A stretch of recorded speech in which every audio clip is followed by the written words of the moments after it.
Parcel না আপনার সাথে কথা আছে, আপনার নাম্বারটা দেন। সোয়াটা খুব গরিব মানুষ বুঝলেন, সোয়াটা মাঠে কাজ করে আর বিদেশ কেটে এসে 12 বছর, একটা টাকার কোনো বুঝ তার বাপেরাও দিচ্ছে না, আর দুটো তিনটে বউ অলরেডি চলে গেছে, টাকা নিয়ে খুব সম্ভাবনা বাপের বাড়ি চলে গেছে বুঝছেন। এখন সেই বউ আর আসছে না। এখন আপনি কি শিওর যে এই টাকাটা ওর বউ নেছে? শিওর থাকেন তাহলে আমাদের একটু তথ্য দিয়ে সাহায্য করেন।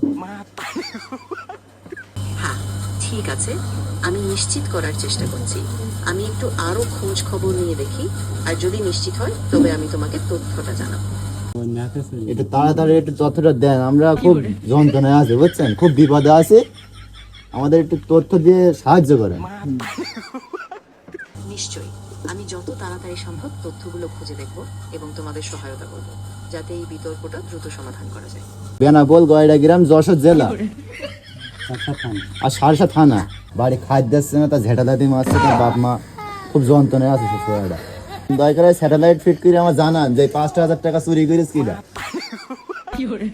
ঠিক আছে, আমি সেটাই নিশ্চিত করব এবং তারপর পুরো ঘটনাটা গুছিয়ে তোমাকে জানিয়ে দেব। কখন বলবেন আর কখন বলবেন, বলবেন কখন? আর শুধু শুধু বুঝে বুঝে বলছেন, তা ম্যানেজটা করবেন কখন একটু বলেন তো নাকি? ম্যাপ ধরো, ম্যাপ ধরো, কথা বলতেন একটু না? হ্যাঁ যে টাকা হারিয়ে গেছে আমার টাকাটা একটু খুঁজে ম্যানেজ করেন তাড়াতাড়ি। ম্যাপ ঢুকিয়ে ঘরের ভেতরে ঠিকানা আছে, তাদেরকে পার্সেল না আপনার সাথে কথা আছে, আপনার নাম্বারটা দেন।